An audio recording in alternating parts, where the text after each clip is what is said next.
All right, welcome to Live from My Drum Room.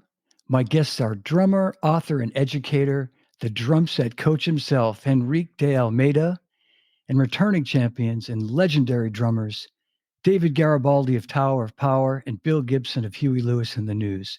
We cover so much in this episode, including David and Bill's passion to learn and grow as drummers, discuss some of their iconic recordings, the Drum Set Coach online school, and the Drum Set Coach Academy's upcoming summer camp, and much more. I also want to mention I'm wearing Zildjian's ALCHEM-E Perfect Tune headphones. They sound really great, and I want to thank Joe Testa and my friends at Zildjian. So come along for the ride. Thanks for watching. Thanks for listening, and I'll see you on the other side. I'd like to welcome my guest today, and there he is, Henrique De Almeida, master drummer, master teacher, and two young whippersnappers from the Bay Area, a couple of young kids making their way in the music business. Legendary. I do this when I say their names. David Garibaldi and Bill Gibson, Tower of Power, Huey Lewis and the News, my friends, legends, guys that I love like brothers, are here with me today. So welcome to Live from My Drum Room, guys. Yeah, you're welcome, Johnny. Good to be here, man. Thank you. Yeah, thank you for being here. And Henrique, it's good to see you, man. Nice to see you. And I have to do a couple of disclaimers right away. I'm no longer at Berkeley. I relocated to Colorado Springs, Colorado, where I run the drumsetcoach.com and the Drum Set Coach Academy. So I'm no longer at Berkeley. Okay. And those are not my students. There we exchange information and consult with the legends here. Don't believe them. That's great. Well, thank you for clarifying. I wasn't sure. I wasn't sure if you still had an affiliation. Oh, good. So. Oh, good. Yeah. And did we meet at some point when you were at Berkeley? Yeah. Okay. I actually I remember you from I was at Berkeley as a student on the late 80s. That's when I remember seeing you in the late 80s. Yeah. I was only I remember you in the basement. In the basement of Berkeley, seeing you.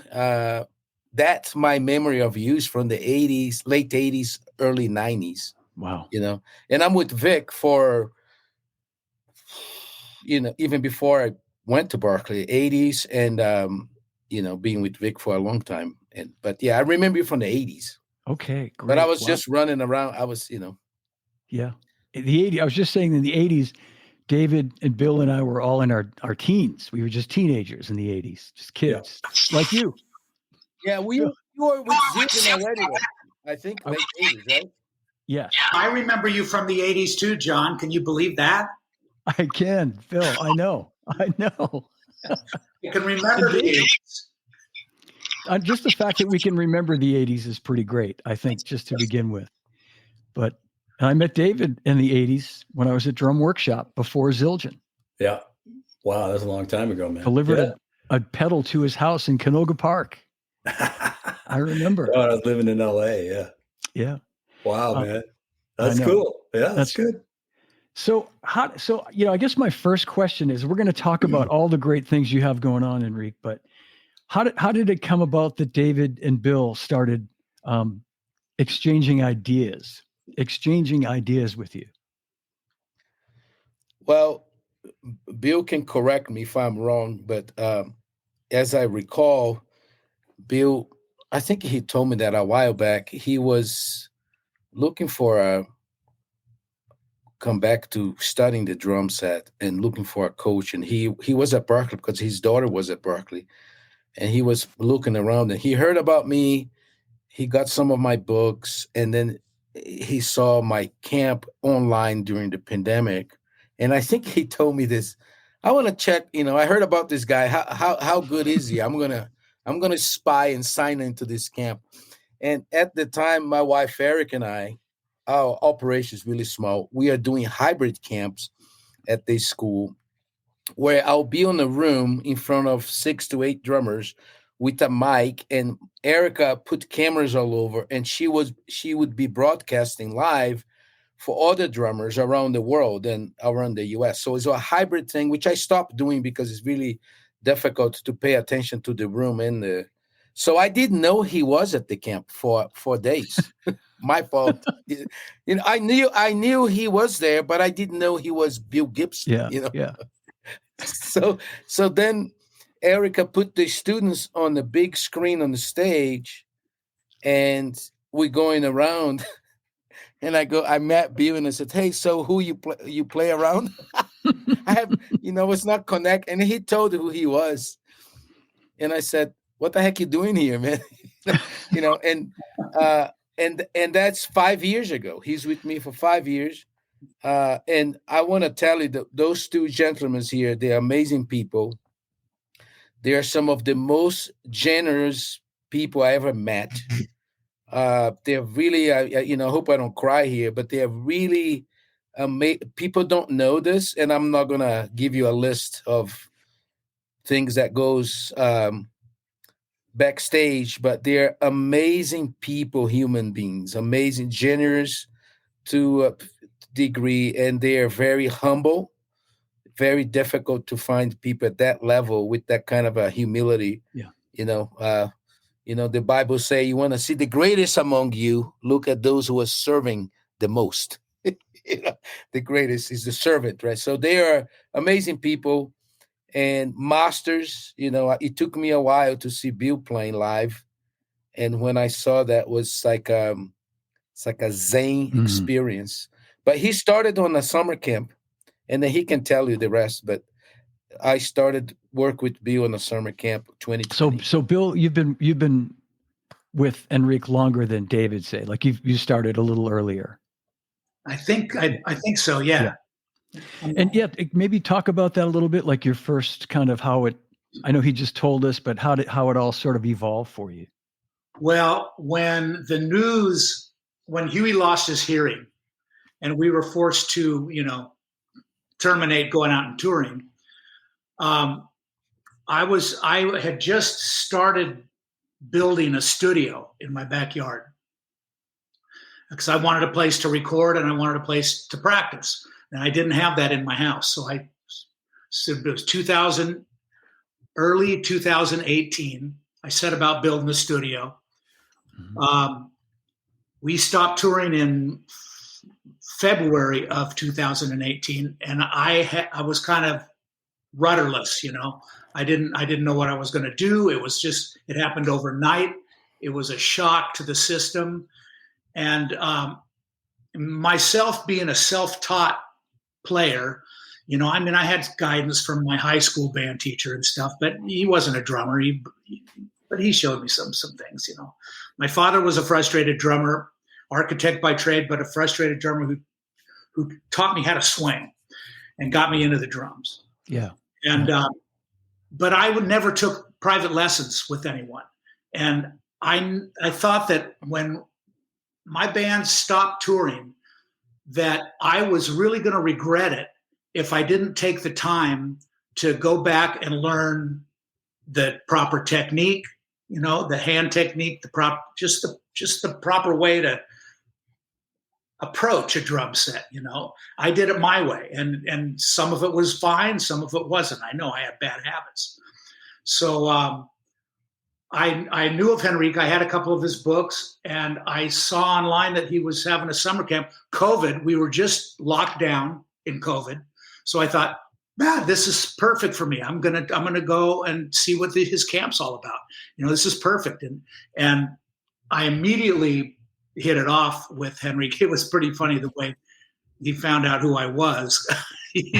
There was a couple of sessions before he even knew that I played with Huey, So pretty funny. But that's great. He spoke to me. Somehow I got what he was saying. He spoke to me. He is such an infectious personality that it made me want to do it. He made me want to get in there and dive and dig deep. And that's really what a good teacher does, I think, Yeah. So, and really that was 5 years ago. And I've been with him. I've taken lessons pretty much every week since then, online lessons. I've been down there once last year to the camp, which was amazing. Dave was there, and Mark Walker came as well. And that was just an incredible week. And we're doing it again next week. And I wouldn't miss it. I really look forward to this. This is really great. And it's so good because I'm learning. I'm finally learning the things. I'm learning the math behind it. I'm learning the techniques that I was aware of, but I couldn't see. Now I can see it. Well, one thing that you told me, Bill, I have a lot of stories about Bill, but one that's really great was a lot of people, they come to me for drum lessons because they saw me doing something or they heard something that I'm doing and they like it and they want to do it. But once I start to work with them, what I really teach is what they don't see. They don't see what is going. And Dave and I talk a lot about that. We actually have a lot of similarities. And I talk how I met David in a second here. But once the students come to me, all the lessons is really not about we are dealing with the drum set and we are talking about the drum set, but the lessons, what I'm teaching, sometimes they don't know that I'm teaching certain things, but the lessons that I teach is really not about the drumming itself. And Bill said that one time, and I was like, great. So this is going the way that I think is best. He was telling me that, he likes to study with me because it's not about the drumming, although it's the drumming. It's all this other stuff. And, David, my very first conversation with David, I just realized this as I'm saying it. My very first conversation with Dave Garibaldi was like the conversations we have today. He's such a generous individual. I approached him to ask for a PDF that he did a talk at Berkeley just for a few teachers. And I talked to John Ramsey, and I said, John Ramsey, for those watching, was my boss at the time. He was the chairman of the percussion department before Omaha King became the chairman for a minute. And I said, hey, do you have that handout? He said, no, ask David. He gave him David's number, and I asked Dave. The day that I talked to Dave, I think we spoke for 2 hours. and I asked for the PDF, and he shared his book that was not even published yet. We talked about concepts. We're just sharing, was amazing. And I missed that because, when I was at Berkeley, we had a amazing faculty that we exchanged a bunch of ideas. But anyway, so then I said, are you in your computer? He said, yes. So I sent a few things. I sent some of my books to him, and we talked for a long time, and it was so incredible, the things that he was sharing with me conceptually. Then later, he was still with the band. He was still with Tower. Mm-hmm. Then later, he called me for a very specific thing, for a consultation. And then we met. And then later, he called me again for another consultation. But it's primarily very different than the work I do with Bill. It's right now, it's like, as somebody who designed courses, every conversation I have with him could be a course. Yeah. It's pretty deep, man. I let him talk, but it's like, and there's things I'm learning with him, because this was funny. After a while, when I got to know him a little better, one day after the consultation, I said, hey, show me something, you teach me something. And he said, what do you want to, I said, I saw you doing this and this and this. Can you explain this? And this is like the last few minutes of the consultation. And he showed me a few things. I couldn't do any of it. Nothing, zero. Everything he was showing me, I couldn't do it.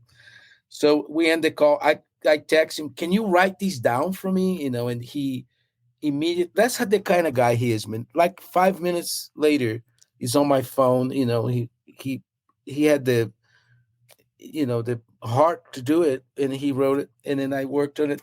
We start texting, and then it grew into like a really cool friendship, and very, I used to have conversations with Kenwood Denard. We will sit down and talk for 2 hours, but it's I don't know how to explain, but it's almost like now most of it, there's no drums involved or sticks. I mean, very rarely, but it's a lot of 99% concepts, and then I sent stuff to him, which is very unique the way, because I have to compose little things showing some concepts, and I call the postcard, the DG postcards. And I sent it to him, and then he the amount of stuff he sends to me is just ridiculous. I joke with him. I said, stop creating. You don't need it. Anyway, but I'll let him talk to you about that. But he's like that's a very complicated creature. He is. That's not what my wife says. She said, so in the Italians, when somebody's like a meathead, they call him a broccolo. A broccolo is like that. That's like a piece of broccoli. Broccoli is plural. Broccolo is one. And so they, a meathead is like a broccolo. So that's what she calls me. They broccolo. Enrique, he's like my rhythmic psychologist, I guess you could say. We've had such good times talking, I don't know, drumming to me is, I kind of discovered this really a few years ago. I was still with Tower. It was like, drumming really, everything starts in your head. It's more than paradiddles and all that. It's kind of like your mindset, the vision that you have for yourself. When I meet with people, always the first thing that I ask them is, well, what do you want to do? What do you want to accomplish? Where do you see yourself at in this thing that we're doing together, and because I think without that, you don't have really anything. You have to have a vision for yourself. Like, Billy's talking about, how he wanted to, he saw how he assessed how he was, and he wanted to change it. And so, he set about following that course, that path that he saw in front of him. And I think that's what you got to do. You figure out what you want to do. And as soon as you do that, then there's going to be stuff that's going to appear right in front of you that is going to be your direction. When I was with Tower, all those years with Tower, I would always, my practicing was always about what my current needs were as a player, whatever that was, whatever I needed to work on at the moment, that occupied my practice time. And so we were always tweaking the music. There was all these things to do, and I wanted to keep raising the bar of my level of performance. And so, I would kind of like come up with these crazy things, and I would, inject them into Tower music, and, discovered a way to do that so that people didn't know that I was doing. I remember when I started learning how to play odd times in 4/4, I was really thought 7 was real cool. And I didn't like 7 as 7, but I liked it in 4/4 because to me, it created a really, really weird cycle that when you have the horns and all the arrangement going past and everything in your drum set is kind of hitting a different thing all the time as it cycles through. And I'm thinking, this is so hip. And so I was really excited about it. And I told the guys, the guys in the band what I was doing. And they're going, you're not doing that in our band, pal. You're not doing that. And they were getting really, really upset. And so I learned then that keep your mouth shut. Apologize later. Don't do anything stupid. Just do your stuff, get as crazy as you want, and figure out a way to be as crazy as you want, and they'll never know. And so that's what I did. And it really transformed our music by, me thinking that way and operating that way, because everything I was learning, I was throwing into that music in some way, shape, or form, And also let me tell you this. I'm a horrible student. I really am. No, wait a minute. Let me say, I'm a horrible student because I kind of have a way that I like to learn that, I hated school when I was in it, but then I remember studying, with the guy that I studied with here in Oakland, Chuck Brown, who changed my whole life, really. And I had, in the early years of Tower, I was just this very raw. We were like a jam band kind of thing in the beginning. It was very raw. And I wasn't practicing. I wasn't studying. I was just playing. And so we would play gigs with this band here in the Bay Area called AUM, AUM. And they had, I don't know, Bill, you probably remember those guys. Sure. And so the drummer was Steve Bowman. He worked over at Don Weir's Music City over on Columbus Avenue in San Francisco. Mm-hmm. And Steve was a really cool guy and really, really nice player. Mm-hmm. And he was studying with Chuck. And he used to say to me, man, you got to go study with Chuck. You're going to love it. It's going to do some things for you. And I'm thinking, dude, listen, I'm touring. I'm making money. I'm recording. I don't need this. That was my thought, really. Yeah. And so I had a little house in Oakland that I was living in, a little apartment where I had my drums and my life there right down the road from Mills College in Oakland. And I woke up one morning, because I had been watching Steve improve. And I woke up in my little apartment house there one morning and I felt shame because I had been telling people that this is my life's work, but I'm not doing one thing to demonstrate it, not one thing at all. And I felt shame. So I got on the phone. I called Steve. I said, bro, give me that guy's number.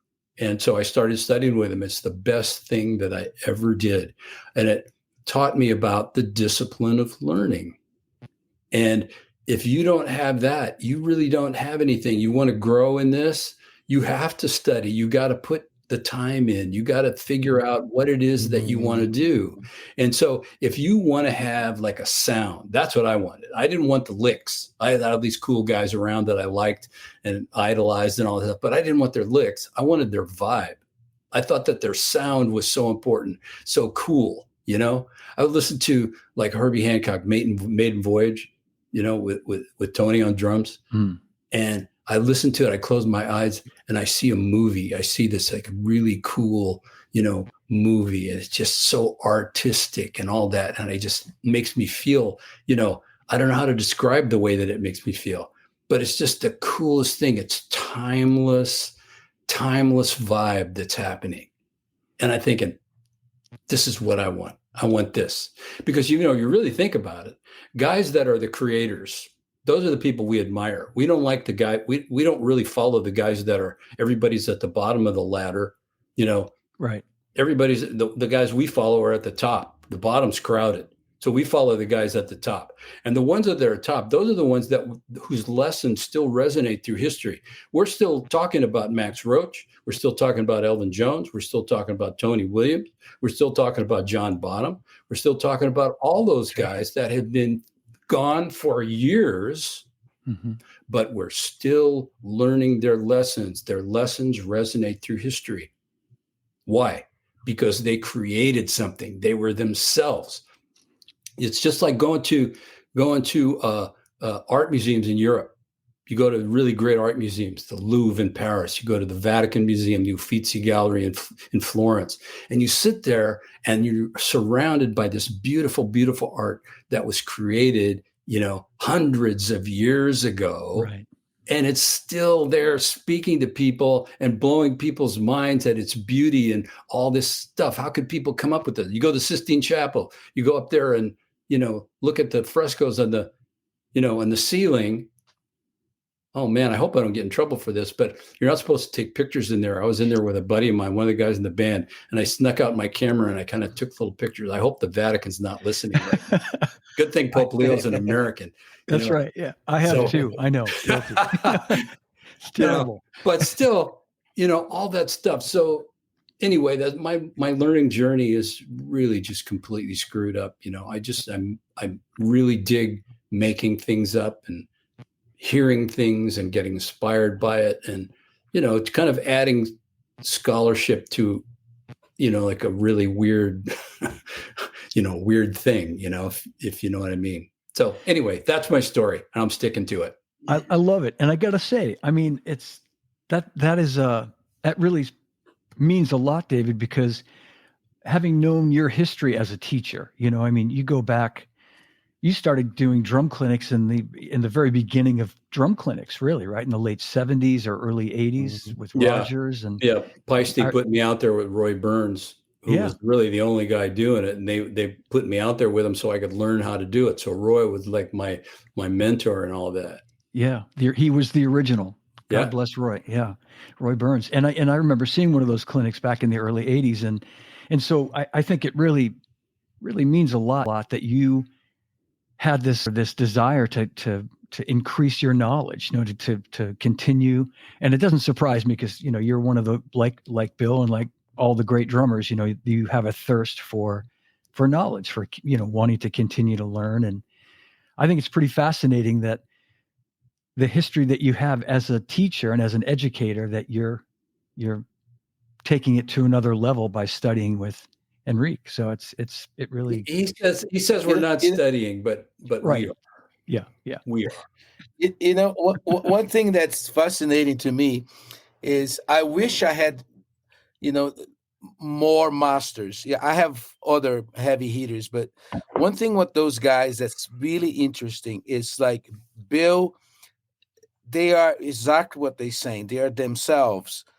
And like, I give you an example. When you can see Bill online and you hear him on the records and all that, but when you like right in front of the drums and he plays the tunes, like he did on last camp, he's so zen, man. It's like I told Mark Walker came like in the middle of the camp and he stayed with me. And I said, you got to check Bill tomorrow, man. You won't believe this. And then I got a piece of paper and I said, he plays like this. And I did this line, like a line, and I did a little thing and another line, and I did another thing, and I did another line, like very clean. And said, now here's how we play. And then I did a bunch of, everything had a purpose. Everything had a meaning with the song. It was, I don't know how to explain. And then when he's in class, I feel bad for the other students because, when he plays the homework, it's like a song. We just sit there and watch. And I remember, I have many stories, but I remember one day we're doing something. The level he's right now, it's like there is nothing really easy on that level. It's pretty much whoever's there loves the drums. I'm telling you this. And I can't remember what it was that we were working on. And he comes on, he put the metronome, and he played the whole thing stupidly slow, like so slow that it's difficult, super slow and super perfect. And we just, I started doing that, he just slowed it down to a degree that's like, why are you doing this to yourself? And then he started and then he cleans up everything. So it's like, and I don't know, I never spoke to him about this, but he really doesn't care that he's Bill Gibson. He just practices and he learns and he keeps moving forward. And, he has the discipline and the consistency, and it's just like, it's just incredible to see. Can I throw something in here? So Billy's playing slow like that. Well, when I studied with Murray Spivak, everybody always wants to play fast. Everybody likes to play fast. Everybody wants to play fast. Well, Murray, when you study with Murray, he would get a baseline of where your ability was, your kind of like your tempo, your default sort of tempo, and then he'd slow it down. He'd slow you down. So instead of going faster, he'd have you go slower so you'd learn how to relax. And so that you could still articulate all the things that we would do. We were doing like, Podemsky and Wilcoxon and all this stuff. And we would do it slow. Oh, man. So Billy, yes, absolutely, brother. In my mind, I can't do it fast until I can do it slow.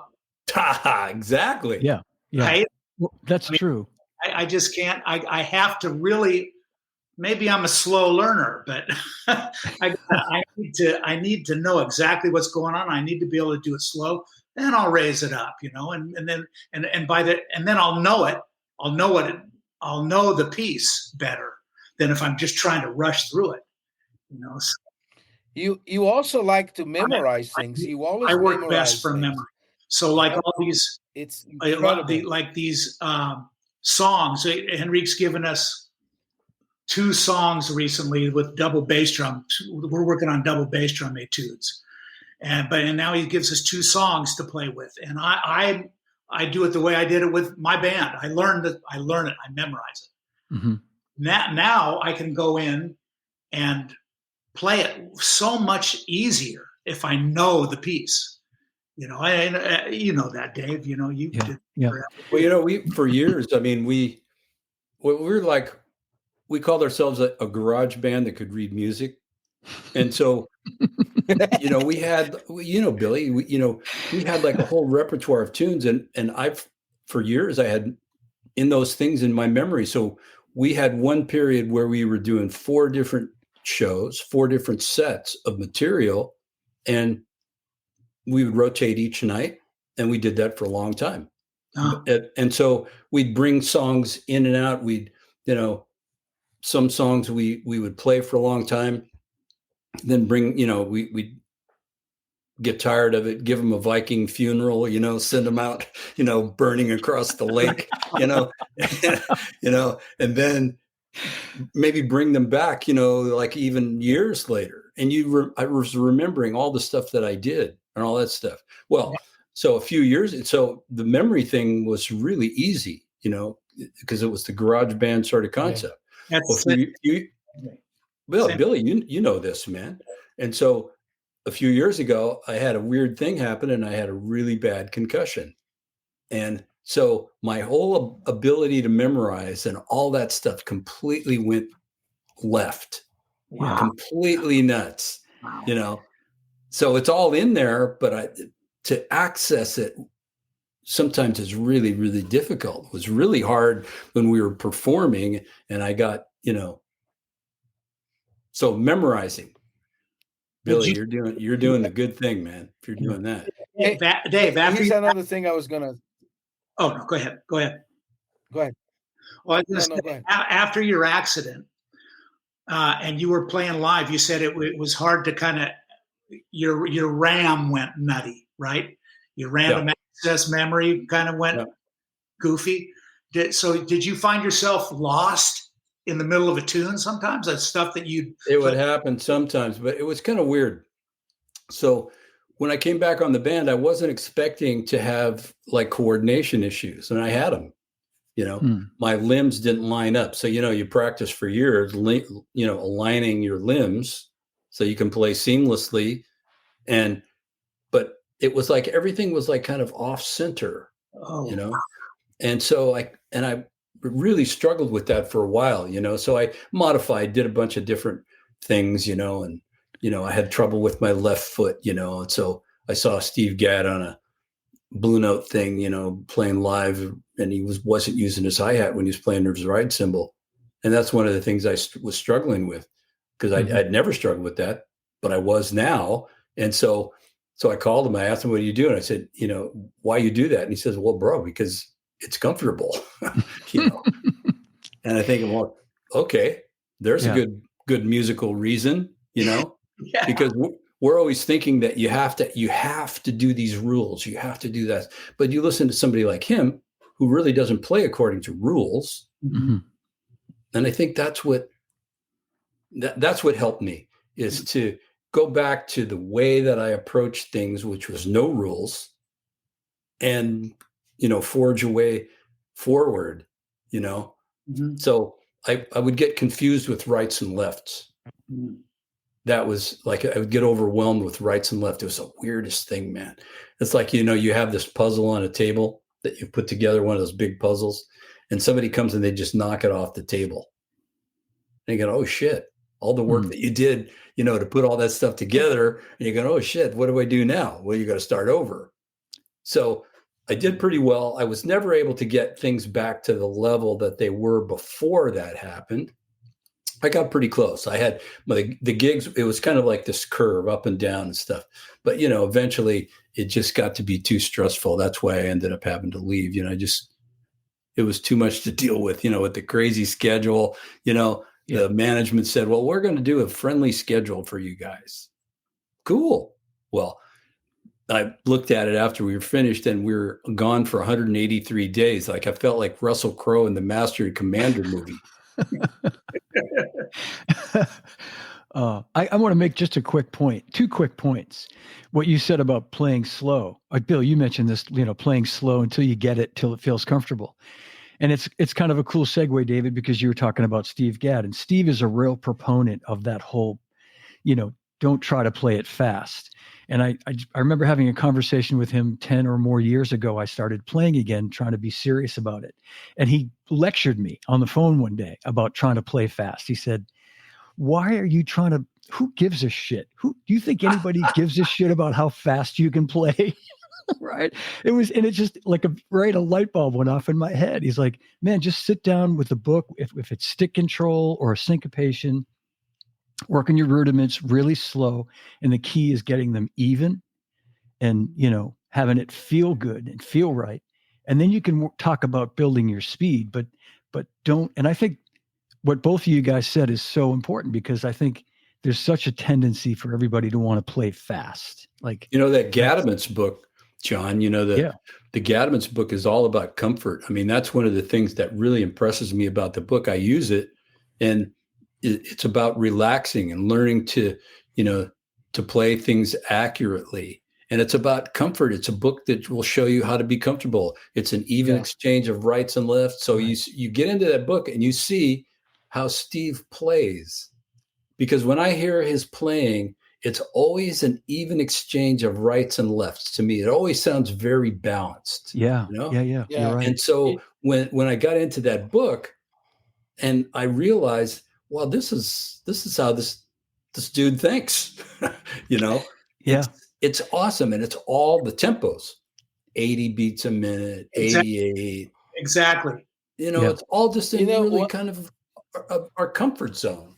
I think one of the problems that I see with students is they don't really spend time thinking about why they're practicing. I remember recently on an advanced class, I was on a walk and I got this call from the student, and he says, hey, I want to talk to you. This is like a few months ago.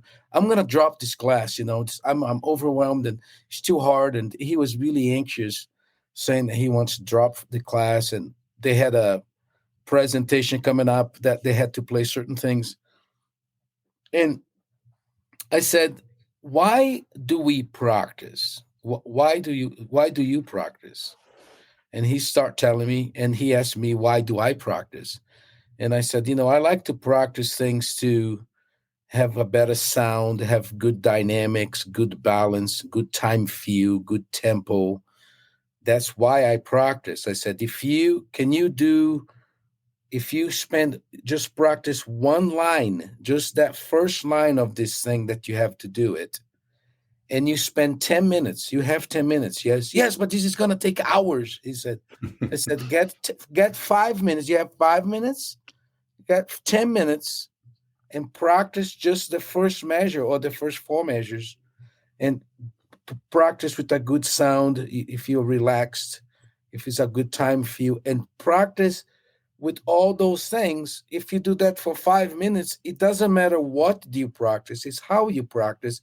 If you spend 10 minutes or an hour every day working on your sound, your balance, your dynamics, and all that, you are benefiting and you are developing the skills that is the reason why you practice, right? Mm-hmm. If you practice 10 pages and it's with a bad sound, bad balance, you are anxious. Also, the students might start to have a horrible relationship with the instrument, right? Because they are practiced out of panicking and fear, right? They have to play fast and loud, and they may be thinking about other players. That's what I tell my students. If you see a guy playing better than you, it's not going to change your playing. If you see a guy that maybe it's not where you are. It's not the only person that's going to change your playing is you, right?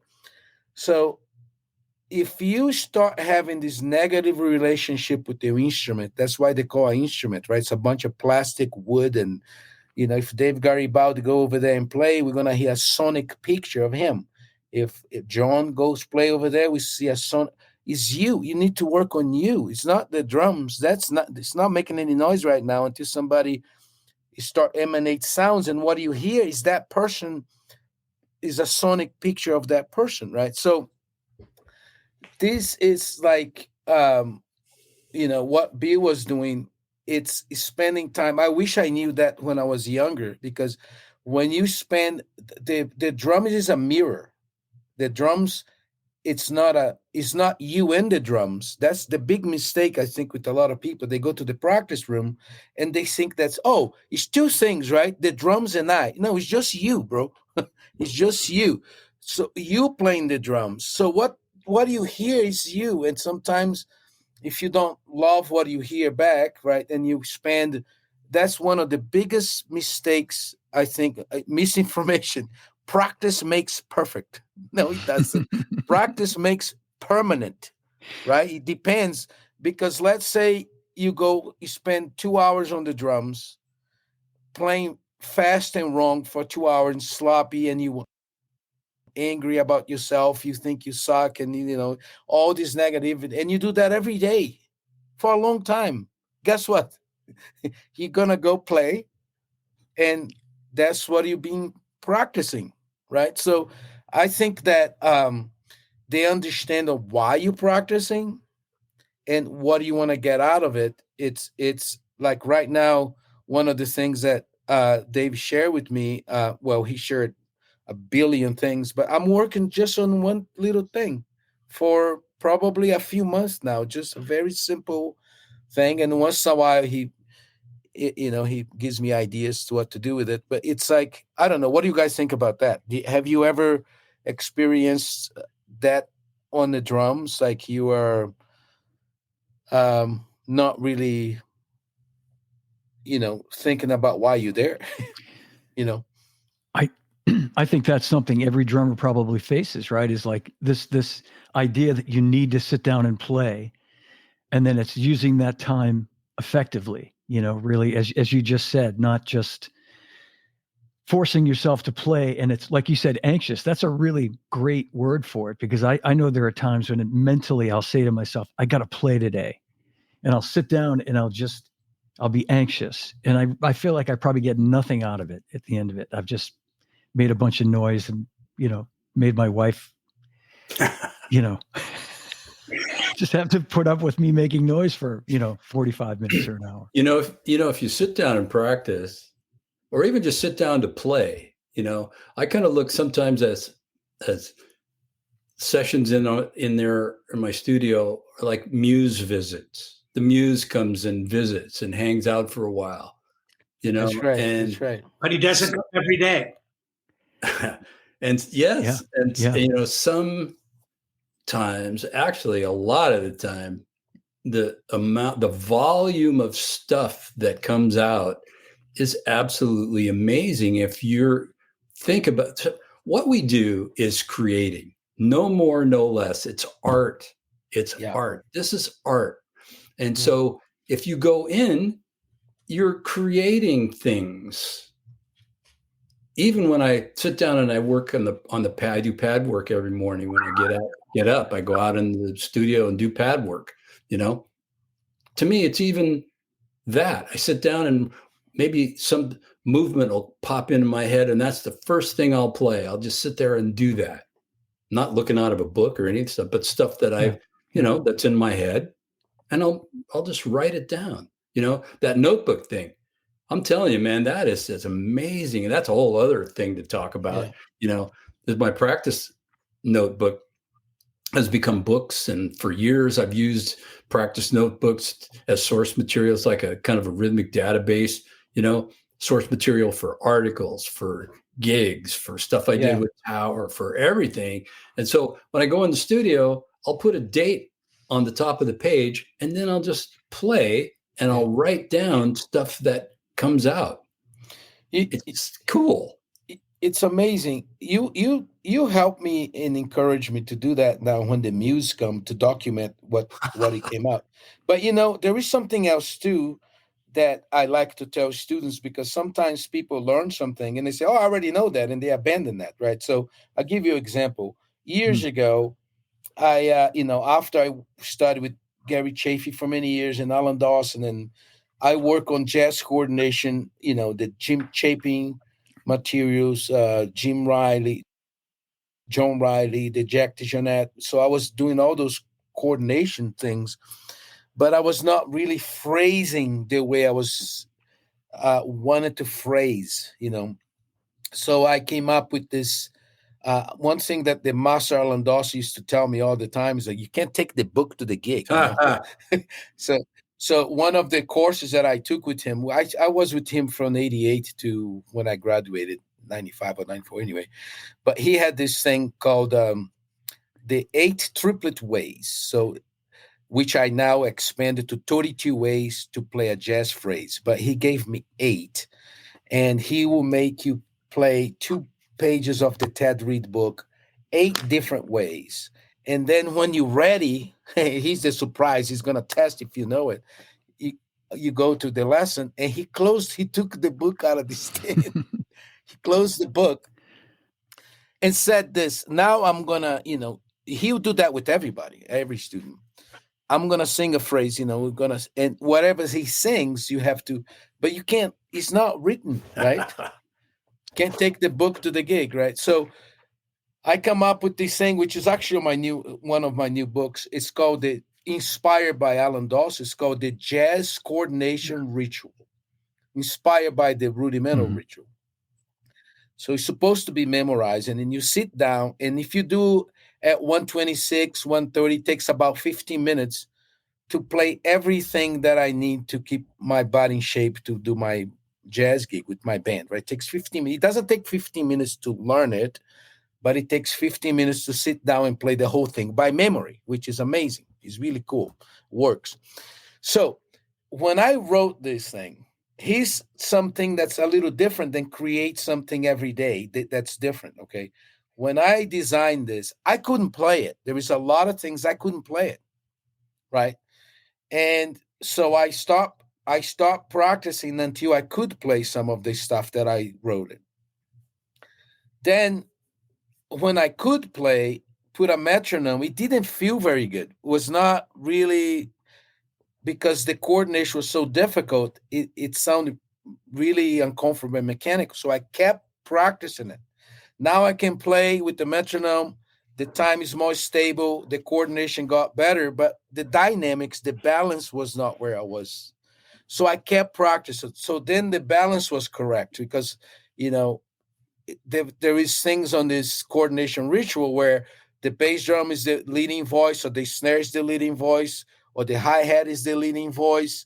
So you have to not only have the coordination, it's teaching you how to mix things. Not everything is hitting at the same volume. So to make a long story longer, I kept practicing this, and it was getting better and better because of the repetition. If repeating the same thing is getting better. So then when I was on a point where I said, man, this is getting better, I started to memorize. Then another problem happened. I'll be, on the middle of it, and I forget where I was. Where the heck am I? So now I have to put it back on. So basically what I'm telling you is there is an advantage, in my opinion, if you have things that you're not having a deeper relationship with it. I think when you stay with something, the way you see that thing, it's just when you meet a person, or it's like you know it better and better and deeper and deeper. And now I can play with I can play it. The balance is good. But what do I do now? I play almost every day, and it becomes something totally different. The reason I'm practicing now, the same exercise, is very different than if I show you right now for you to start practicing, because you're going to have to go through that whole process. Now, if I practice a few times a week and I'm repeating, it's now becoming part of it's coming out of my playing now. That's a whole other different Right.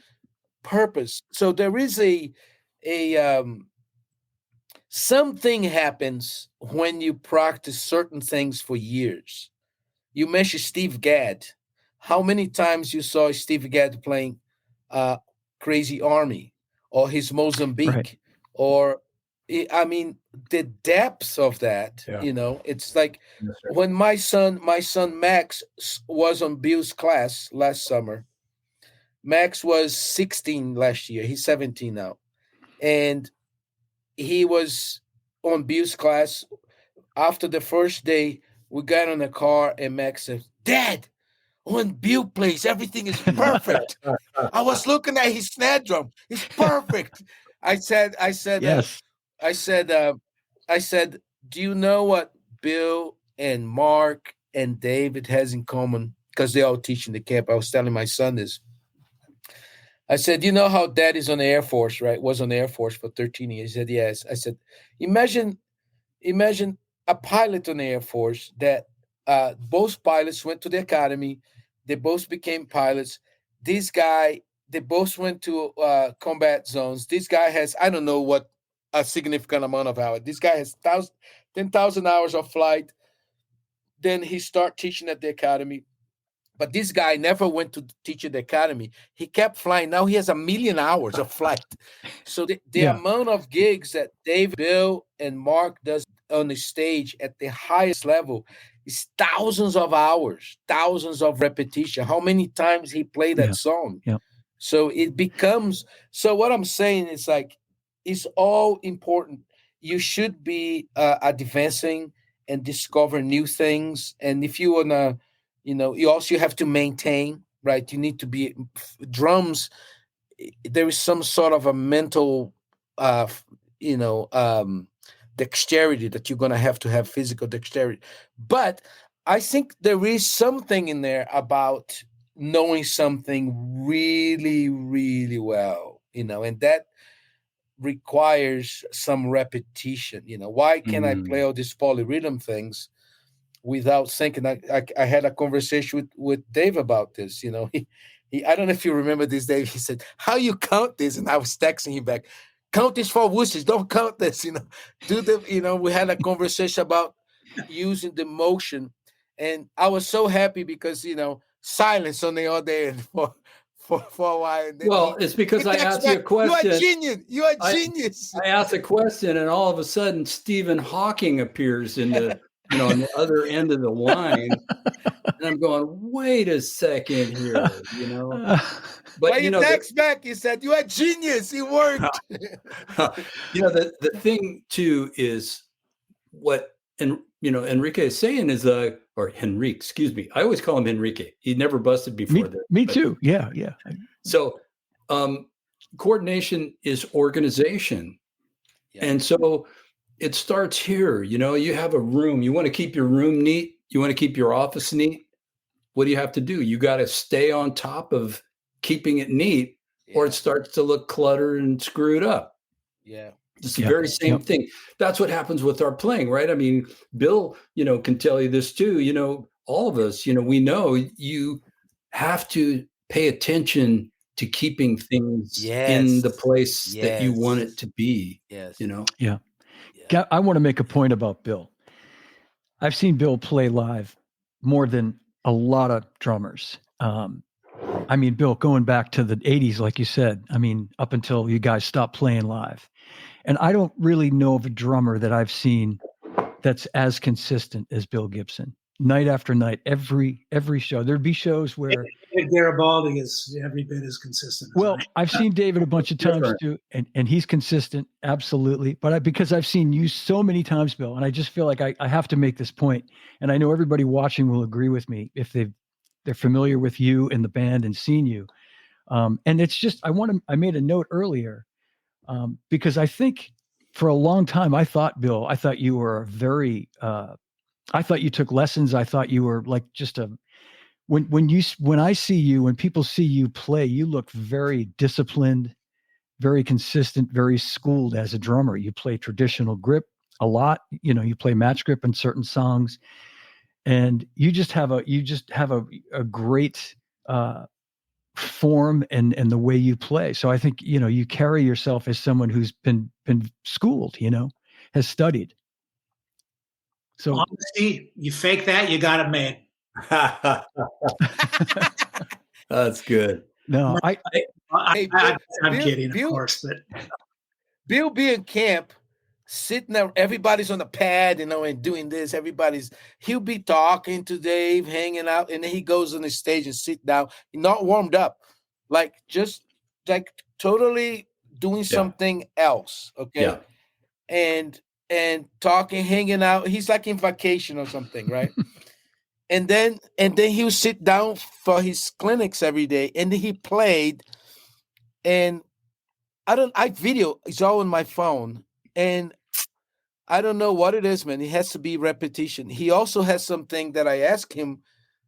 He plays with I don't know how to explain that. It's not rush. He doesn't rush, but he plays with this vibe that it's like, let's great go. feel. There's a little bit of like somebody, like imagine that you sit on the drums and somebody went behind you and just did this to your back, like lean over a little bit. It has this kind of a urgency. Everything has a little urgency to it, And I don't know. Can you talk about that? Driving the band.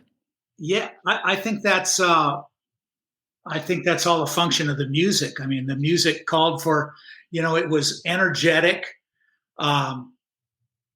It was, a lot of it was up tempo.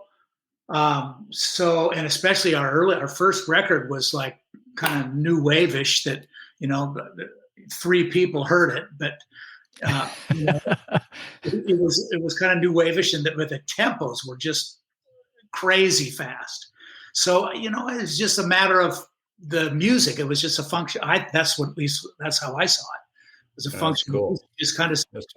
There were some things we did where I had to stay back, certainly, but I would say the majority of it was urgency. Playing with the urgency is a good way to describe it. Yeah, man, absolutely. Yeah. Hey, can I say one thing here? Yeah, David. Can we address a couple of the things that are in this chat that I see that would be kind of really helpful and relevant to what we're doing here? Sure. Yeah. Okay, so I see John McKenna has posted a couple of things. John, how you doing, brother? It's keeping a practice drum journal is a good idea. So just to be clear, this is not a timesheet. You're not doing that. You're writing down ideas that happen in the practice room, musical ideas. You're writing your idea, whether it's grooves, solo ideas, fills, anything, in notation with articulations and everything to make it as clear and as kind of representative of what you're thinking. Okay. And so mental representation, that's a really important thing. That's how you view, how you see the idea, you picturing things, right? And you write it down in this notebook. That's what that is. The other thing I see here is by Douglas McKinney, Doug McKenzie. How are you doing, brother? And it says, what are your thoughts on, and this is really good to hear this, what are your thoughts on traditional versus matched grip? I taught traditional grip back in the 60s, but today's students seem to learn matched grip exclusively. Well, good point. Yeah. I'll start this off by saying, if you have music in your head, you can have hammer handles in your hand and it's going to sound really good. So the technique, how you hold the sticks, isn't necessarily going to improve a musical idea that you think you may have. It certainly helps, man. It takes the rough edges off everything. I'll tell you that. Studying classical snare drum has been absolutely unbelievable for my playing life, I have to tell you. But I had music in my head before I had all those concepts of technique. And, so I played traditional grip for a long, long time. All the early Tower records were traditional grip, squib cakes, all that stuff. That was like heel down with the bass drum and traditional grip, squib cakes, all that stuff. That was done that way. And then when I started adding more drums, I switched to match grip. My teacher, Chuck, really got pissed off at me because I'd spent so much time working all of that, but I wanted to change everything. That was kind of the way that I did things. But still, I mean, Yeah. guys, what do you think? Yeah. Bill? I played. Oh, yeah. I played. I started a match with traditional grip. That's how my dad taught me. I played traditional grip throughout high school band and junior college band and orchestra and stuff like that. And playing on my kit, I was a traditional grip. When I started playing with Huey and the guys, and we started doing bigger venues, we started playing now we're playing arenas and stuff like that. I went to match grip and butt end of a 5B. Yeah. Whoa. Just because in an arena, if you do some intricate little snare drum fills or like little rolls around the drum, they're not going to be heard, man. It's just not going to happen. It's a completely different animal than playing a theater, a small theater, or a club. Those big arenas, the sound is so bad that really all you can afford to give them, and that all that's really legible is boom, bam, boom, bam, boom, bam. That's really all that's discernible in some of those big places, So I started doing that and just playing louder, just because we were, playing in front of screaming crowds, that was really, that was the only reason, it wasn't so I could play better or anything. Matter of fact, I'm sure I played less ideas that I had in my head than I would if I'd have been playing traditional grip. I kept it a lot simpler when I played that way, for better or worse. It worked for us, but you play both now, right? I seen you playing both. You play both, Lyle. In class, at least when you're in class, you play. Sometimes you play like this. Sometimes you play like that. I can't double stroke rolls though. I got match grip, double stroke. My left hand is just not there. My finesse is with a traditional grip. That's where my finesse is. Yeah, I have two things to say about the traditional grip and also the journal thing. I don't spend a lot of time, like years and years and years, with super detailed things like some teachers, but in my opinion, lately I'm playing. When I got my job in 2011, Mike Mangini resigned abruptly from Berkeley to join Dream Theater, and that's when the position opened and I got the gig. And when I got that gig in 2011, it's such an amazing job. I didn't have to do any gigs that I didn't want to do. So to this day, since 2011, I only do the gigs that I want to do. And I love jazz fusion, and I start doing that. And because it's not at the highest level volume, I always play traditional grip. I think for me, it's easier for me to play softer that way because I'm tapping. But as far as students, I think sometimes students don't go with this for different reasons. One is, a lack of good teachers to tell them. But there are so many reasons, so many ways to play traditional grip. But one of the biggest incentives for people not to play traditional grip, in my humble opinion, is a lack of understanding of this finger right here, right? Because when a beginner start to try to play traditional, you'd be surprised how many versions. Sometimes they're holding like this, or I have seen some really crazy stuff. Sometimes they're doing this. They're not really clear. Sometimes they're like this. They're not really clear how to hold it, and leave it alone the ring finger, right? Because what happens is they don't understand the ring finger, so they want to hit that crash cymbal. The stick doesn't go where they want to go because they don't understand this, right? Mm-hmm. So it's gonna hurt them really bad. They're gonna go to that first crash playing rock and roll. It's gonna hurt their hands. Like, screw this, I'm gonna hold like this, right? And just hit the drums. So I think there is more than that, but that's a big one that they don't understand, that these will guide the stick better. So it hurts the finger, and then stop. But we can go into that. But the journal thing, when my students get to be advanced, and Bill can chime in anytime here, they start to bitch about the amount of work they have to do, right? Man, that's too much stuff. And Dave sometimes joke with me, what are you doing to your students? I'm texting Dave the other day, and I was in the middle of a class, and I did a video of what was on my stand. He goes, what are you doing to these people? Are they playing this? I said, yes. They said the perfect class for me not to be in. But I made them buy this. Uh-oh. and it's a stopwatch. Yeah. But I have on my phone. But your phone is I have one of those in my backpack, one on the office here, one at the school. And I go, I was a sergeant, tech sergeant on the Air Force, and I did martial arts. So I'm like, my approach is a little different than a lot of, it's not for everybody. But I said, okay, buy this on Amazon. It's $2, whatever it is. I'll see you guys next week. And everybody has one of those. And I go, okay, let's go to the complaint about the amount of homework. Let's do this exercise. And I'm doing with them. And that one was 3 minutes. Okay, let's do the other one.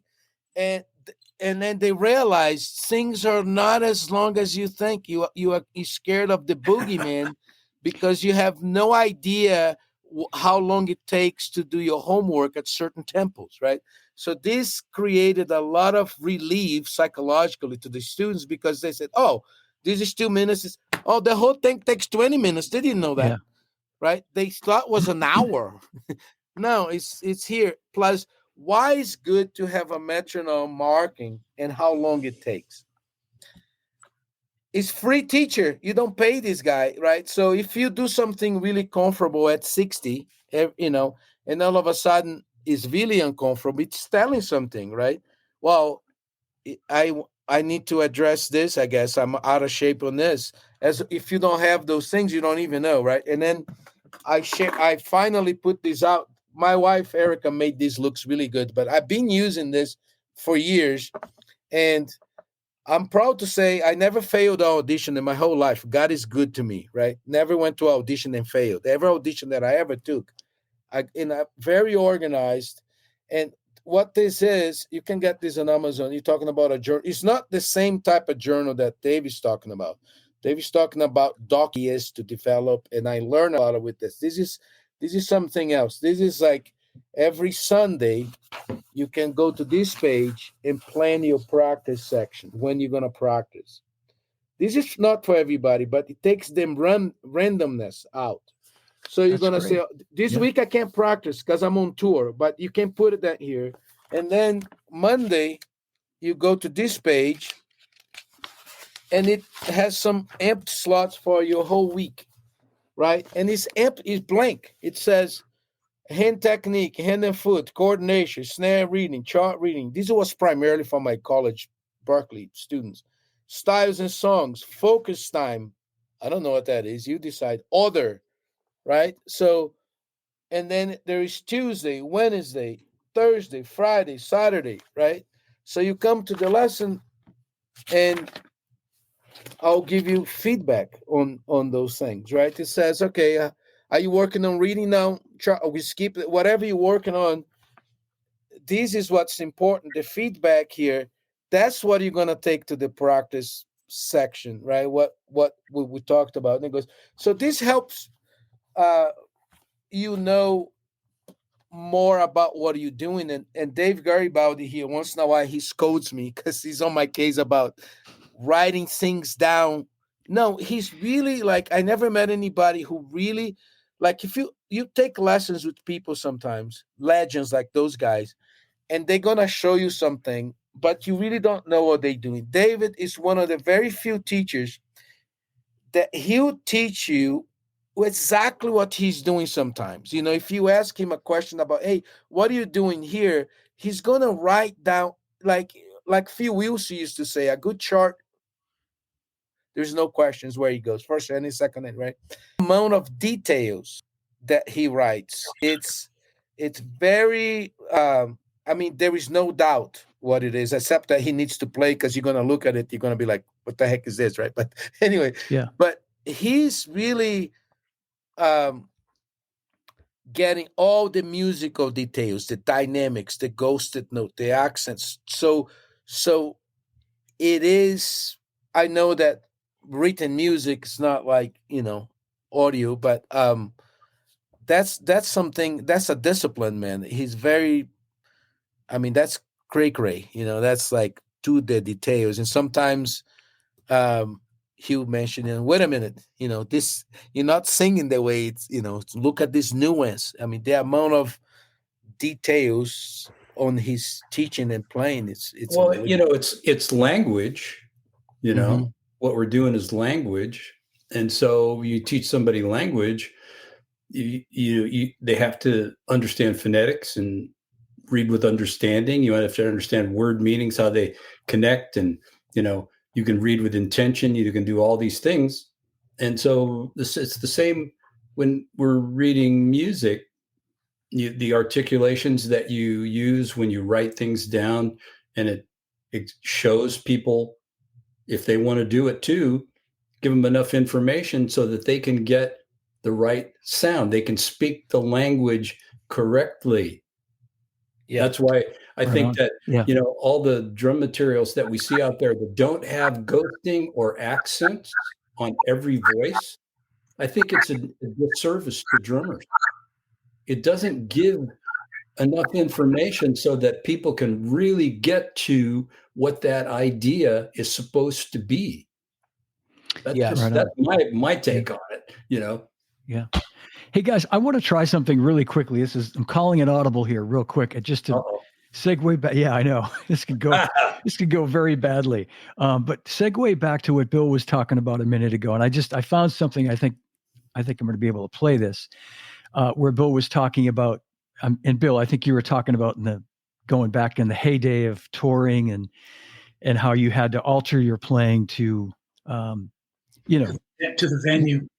Into the venue, yeah, less subtleties and but I found a classic clip from you guys. This is 40 years old. This is I believe it's from the Cow Palace, maybe, or Cow Palace 1985. Oh man, I don't know. Wouldn't have been the Cow, maybe the Oakland Coliseum, maybe. Okay, and I know I think we've talked about this before, but I'm going to see if I can get this to play right now. It's Walking on a Thin Line, and I think I've got it queued up to that incredible fill that you play at the end of the song. Man, that's a great sound, Billy. Man, that sounds good, man. Your snare drum sounds killer. In Germany, that's Rockpalast in Germany. Oh, you're right. That's right. Okay, well, let me just say, show. I know that show. Yeah. Yeah, there's an entire show that they did during the sports tour, and this was early 1985, I think. And Bill is absolutely killing throughout this whole show. But let me see if I can find that one spot. Hang with me. That's that drum solo Henrique likes that I did.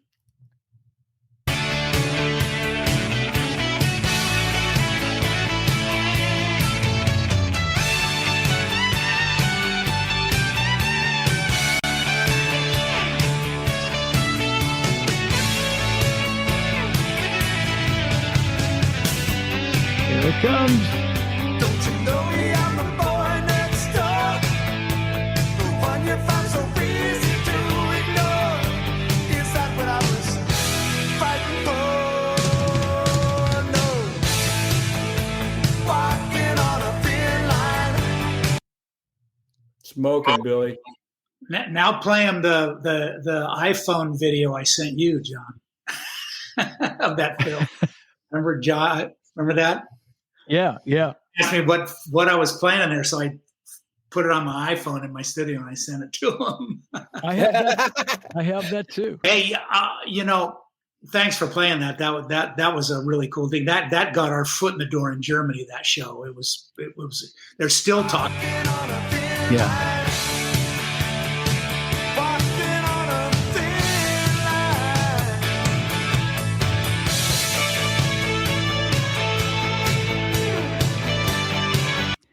Yeah, anyway, that really sounds good, man. I'm going to have to leave in about 10 minutes, guys. I hate to do this to you, but I just wanted to talk briefly about grip again, and how. So, and I noticed one of Henrique's students, Kristaps from Latvia, is in the chat here. He's watching. Oh yeah, I'll see him next week. He's gonna come too. I'm gonna see him next week. I can't wait. This kid is, and Dave, you've seen him, but this kid is genius. He's a natural. Like, that you hear that phrase used, and this kid is really unbelievable. But he was sending me some of his homework, Henry, that for me to watch before he give it to you, and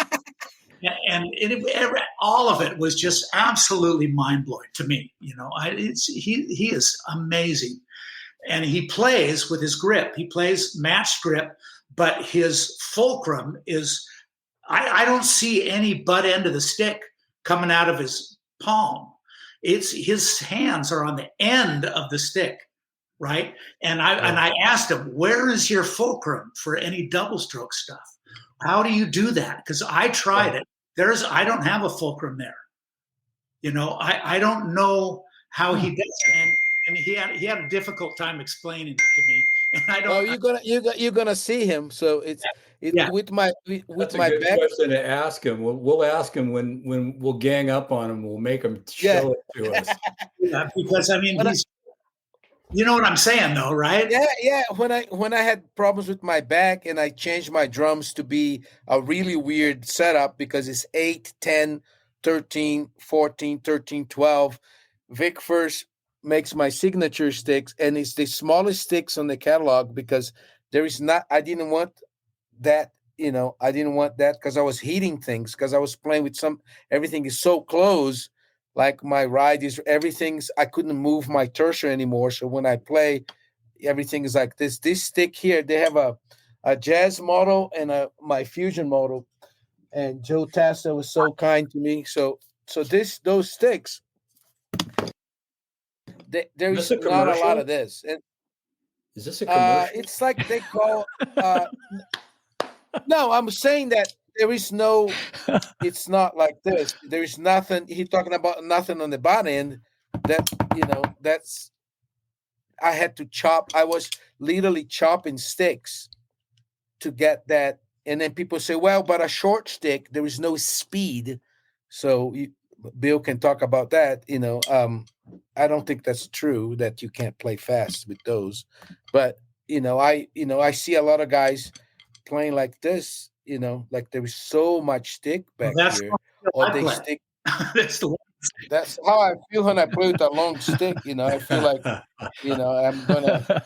Yeah, always amazed me how Kristaps could be so fluid and tight with his doubles, and I just can't figure. Well, Kristaps just recorded videos for the Poly 2 book, Polyrhythm Possibility 2, might be on Hudson Music. So I'm doing the explanations, but he played a lot of the exercises and we got footage. Right. So I'll explain and he's playing it. He's playing amazing. Yeah, we'll gang up on him. We'll make him tell us what the secret is. He's teaching. I know we're Latvia until he tells us.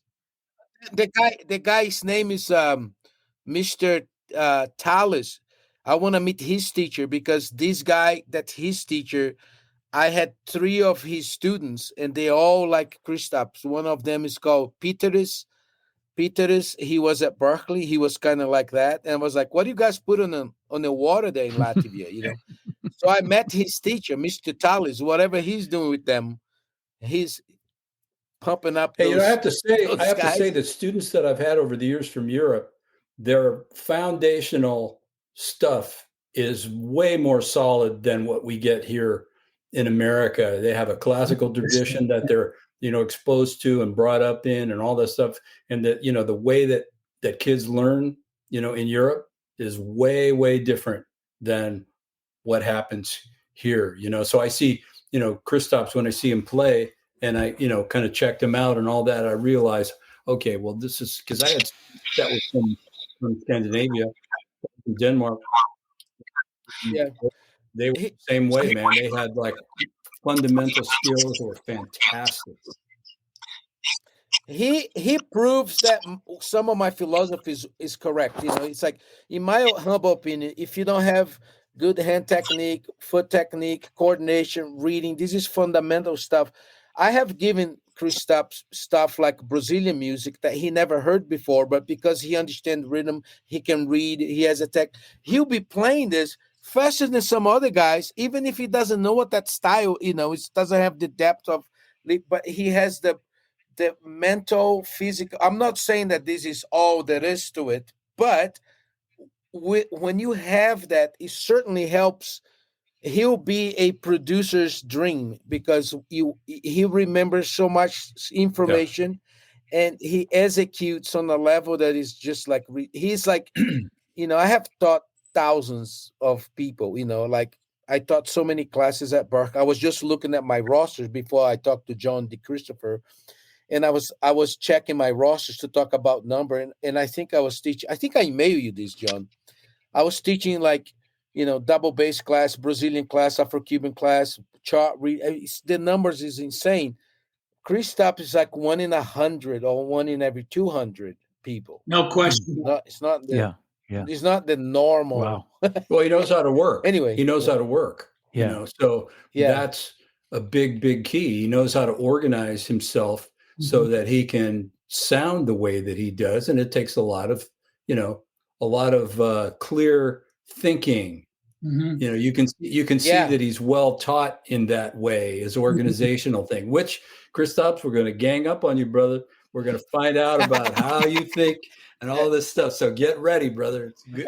We're looking forward to seeing you. Hey, David. John, do you have any of those tracks that I do, yeah. And I'm going to play those in a second because I think we're getting close to wrapping up. And I wanted David, and I know Bill's got to go soon. David sent me a track that I was going to just play a little bit of or most of, and maybe you could just set this up for us really quickly, David, this track you sent me this morning. Okay. So after I left Tower in January of 2024, right after that, we did a re-record project of some of our songs. And the idea was because, our songs get used in commercials and other things. You don't really get all the money that that you could get and so we re-recorded stuff, and so now they're making deals for the re-records and we'll get all the money.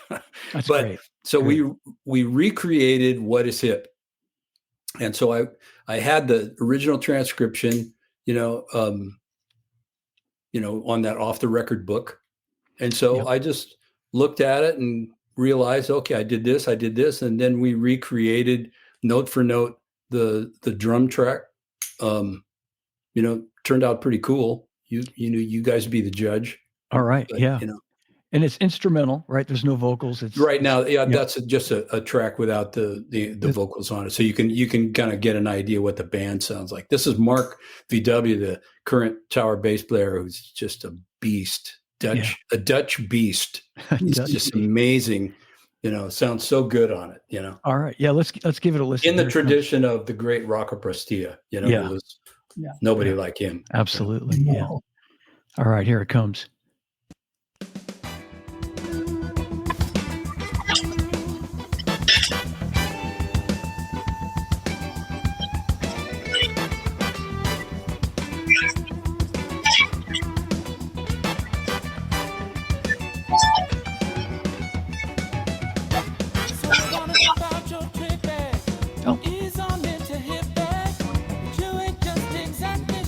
Oh, there is vocals. There's vocals. Yeah. Started to let your hair grow, spend big bucks, top your wardrobe. Somehow there's much more to the trip. Sounds great, David. Yeah. Tell me if you think you know. What is it? If passing years doing a hip trip, maybe hipper than hip. What is hip?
Hey, I love. I could really hear what the kick drum's doing. yeah, man. Yeah. Bill, I know you got to go, but I just got to say, 40 years ago, right about this time, we were all treated to this song. And I just want to play a little bit because from Tower of Power Yes, to sir. Power of Love, baby.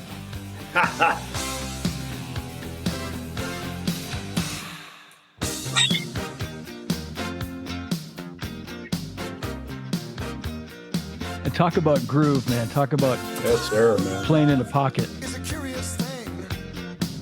Make a one man weep, make another man sing. Change your heart to a little white dove. More than a feeling, that's the power of love. Tougher than diamonds, rich like cream. Stronger and harder than a bad girl's dream. Make a bad one good, make a wrong one right. Power of love will keep you home at night. Don't need money, don't take fame. Yeah. Open hi-hat. Credit card Love it. ride this train. It's strong and it's sudden and it's cruel sometimes, but it might just save your life. That's the power of love. That's the power of love. First time you feel it, it might make you sad. Next time you feel it, it might make you mad. But you'll be glad, baby, when you're found. That's the power makes the world go round. And it don't take money, don't take fame, don't need no credit card to ride this train. It's strong and it's sudden, it can be cruel sometimes, but it might just save your life. They say that all in love is fair, yeah, but you don't care. But you know what to do when it gets hold of you. Like those toms. Great story behind that. You feel the Hey, I know. With the mic. Yeah. feel the power of love. Can you feel it?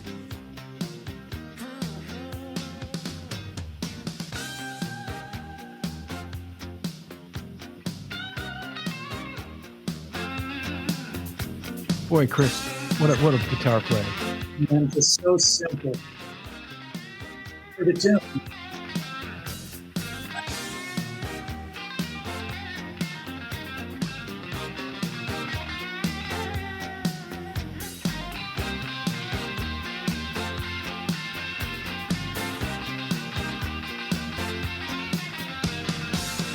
Don't take money, don't take fame, don't need no credit card to ride this train. Tougher than diamonds and stronger than steel. You won't feel nothing till you feel the power. Just feel the power of love. That's the power. That's the power of love. Feel the power of love. Feel the power of love. You had to know you had a big hit after you recorded that song. We didn't. We thought that was just a demo for our next the album we were following up Sports with, and Bob Zemeckis, who called Huey and said, "Hey, can you write us a song for this movie we're doing where the lead would be the lead's Marty McFly's favorite band would be Huey Lewis and the News. Can you write us a song?" He says, "Well, we've never written for a new movie or anything like that, but we got a couple of tunes we're working on. I'll send you one." And this just happened to be one of them. We didn't think much of it, really. No kidding. And Everything's in the right place, brother. That's Yeah. the Wow. that's Yeah. right there. I think a lot of people grow up listen to Bill like myself, and we didn't know, because once I started to work, and I feel very blessed. God has a weird way, because I would never in my wildest dreams think that those guys want anything to do with me. I don't know why they come to me and take their abuse, but it's like legends, right? They have to tell you guys this. But Bill, once I got to know Bill, I'll be in my house here in the basement having people over, and Eric will be like, "That's Bill." And then there'll be another song, "That's Bill." And I'll be in the car and my kids, "Hey, that's Bill." And I was like, I started to recognize the sound. He has a sound, especially with the snare. Yeah. So I'll be driving somewhere and, because I'm listening to jazz fusion all day, right? So I would hear a song. I hear a song now. I said, "That's Bill," right? They go, "Yep, that's it." It's a lot of songs, man. It's a lot of songs. Erica's watching and she said, "Yes, Power of Love." Yeah. Yeah. Now, Dave Garibaldi talked about people paying attention. We had a good conversation about the guys who pay attention. So every June, for those drummers who pay attention, is the Tower of Love, because Bill comes and Dave comes and we have guests. We're going to have Forrest Frank, drummer, visiting because we have to talk about something else, but he's going to drop by for a day or two. Malachi O'Connor is going to say hello. I just saw him at the Red Rocks for 10,000 people, but you guys are a blessing. I don't know. I don't belong here, but if you guys want to take advantage of hang with those guys, man, pay attention. It's sold out because Dave wanted to be really small group, but hopefully next June. But what a blessing to work with you fellas. It's unbelievable, man. That's great. I can't believe I feel I pinch myself. Sorry, Henrique, you're saying this year's camp is sold out? Yeah. That's great, man. Congratulations. I didn't realize that. And last year was sold out too. Fantastic. Well, I'll put the information in the show notes, but I want to play one of your tracks that you sent me, and I'll let you pick which one. We've got many choices here. We've got before I got put together. I'm really sorry. No, Bill, it's okay. Yep. So sorry. Bill, thanks for showing up as always. Yeah, hey, my pleasure. Hey, I love you. I love you, brother. Love you, Colorado Springs, brother. I can't wait to see you. Can't wait to see my you. favorite people, 3 of my favorite people in the world right here. So I'm really looking forward to seeing you, Dave, next week. And Henrique, we'll have fun again. And John, always a pleasure, my brother. Likewise, buddy. My brother. Congratulations on everything. Thank you. Love you like a brother, Bill. And I'll be in touch real soon. You bet. Cheers. Right. Thanks, buddy. Thank you. God bless. See you. Bye. Let's go with the first one. All right, here we go. Do one where he plays 2 and 4 all the time, so we don't feel bad. All right. And how recent is this solo? It's a few years ago. So recent. we went on. I think that's the one that we went on tour. The conductor said, "Hey, I want to feature you with the orchestra," and I never did that before. It was really cool. So we did a tour with the United States Air Force Academy Band, concert bands, like a orchestra featuring the drum set. That's amazing. They put the drums, and you had to play with this. It's a lot of people, but I think was one of the most challenging things I did with the charts. Were really very hard to read, but it was great. I'm glad I documented some of it. And if people want to get the whole CD, they can email me, and then I can send you the whole thing. And I'll put your email contact info in the show notes too. So yeah, here we go. All right, this is Henrique from a few years ago.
So this solo was on the end of the God in the Sky is a really long piece, and there was an open drum solo, and that the cymbals were my cue for the conductor to bring the orchestra. I see. Yeah. Beautiful so back, solo. And you had a but- percussionist. I heard a cowbell too. So you must have had. No, there's no overdubs on this. I'm It's kidding. just me. That's how you joking. Sounded great, man. Wow. I was listening to these after you sent me these different tracks. I'm like, I'm going, man, this is I'm just. telling you. I know. It's no wonder. I'm telling you. I'll say one thing, and then I'll shut up. But this man right here, to me, he has, and I noticed this a long time ago, he has a capacity for output and input that's unlike anyone I've ever met. And it's absolutely incredible. That's why I make jokes with him. You're like Stephen Hawking when you talk to me. But your ability to understand what's going on, man, your scope of how you play and your scope of drumming, it's off the charts, man. Congratulations. Yeah. Congratulations. Yeah. Well, right back at you. I feel so blessed that I know you as a person. I think we talk almost every day for the last few years, right? Almost every day. And your humility, your humbleness, your ability to be so generous. One of the things that Eric and I liked so much when you came here, Dave Garibaldi came to the camp last year, and what he did was so beautiful, man. He, instead of saying, hey, I'm Dave Garibaldi, you guys come to my level, he spent hours and hours with students, encouraged them to be themselves, to create. I mean, he was like, he joked with me because sometimes he say something and I'm apprehensive, and then I realize he's right, and he goes, nobody listens to Uncle David.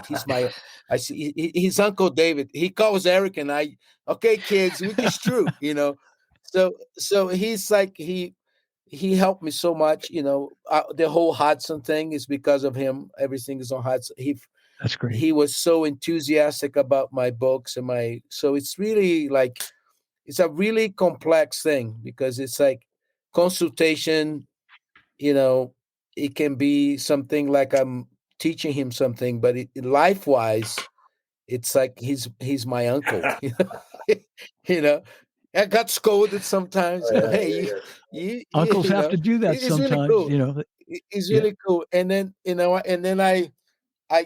I'm teaching things, but he doesn't know yet that I'm putting here, see what he does with this. It's really amazing. But I'm telling this to the world out there.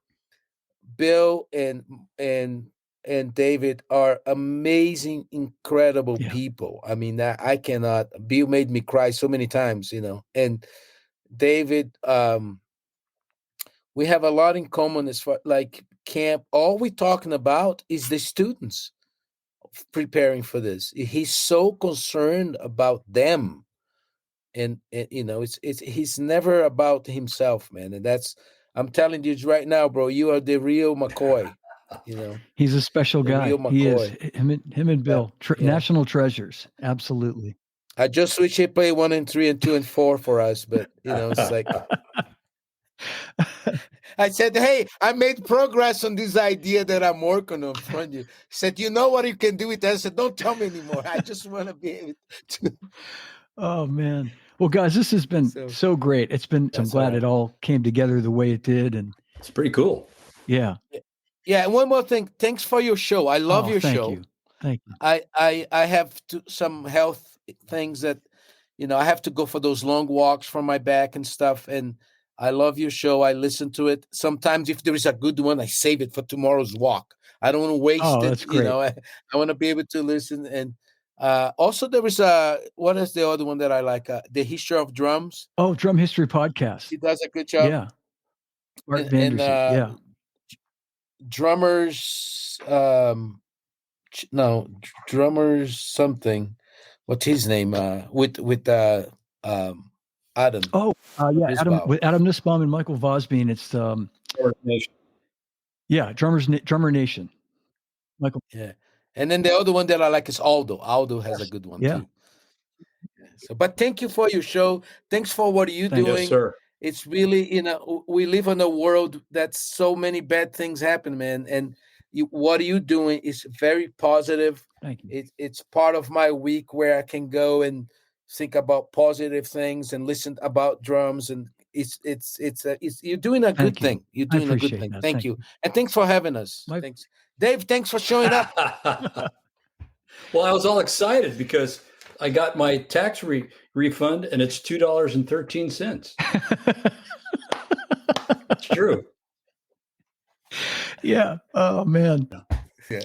Well, guys, it's been an honor and a pleasure having you here today with me. Thank you so much. And All right, Johnny. Pleasure. thanks for brother. watching, everybody at home. Hang with me 1 second, guys. We'll end the stream. Thanks for watching, everybody. A big hand for my 2 remaining champions here, Henrique De Almeida, the legendary David Garibaldi. God Yes, bless you and Bill guys. Gibson. Thank you, guys. Hang tight for 1 sec. Thanks for watching, everybody. See you soon. All right, that's my show. If you enjoyed it, give it a like, leave me a comment, and please subscribe to my YouTube channel. You can also download the podcast on all podcast platforms. And I'm excited to tell you that Live from My Drum Room has been ranked #1 best drum podcast for the 2nd straight year. So thank you all for your support. I really appreciate it. And I want to invite you to check out livefrommydrumroom.com, my website, for upcoming shows and also for information on ordering Live from My Drum Room merchandise, t-shirts and hoodies. 100% of the proceeds go toward a scholarship I've created with the Percussive Arts Society. There's also information on ordering merchandise in the show notes. And you can email or text me at livefrommydrumroom@gmail.com. So remember, no drummers are harmed on any show. And drummers, when in doubt, leave it out. Thanks for watching. Thanks for listening. And I'll see you again real soon.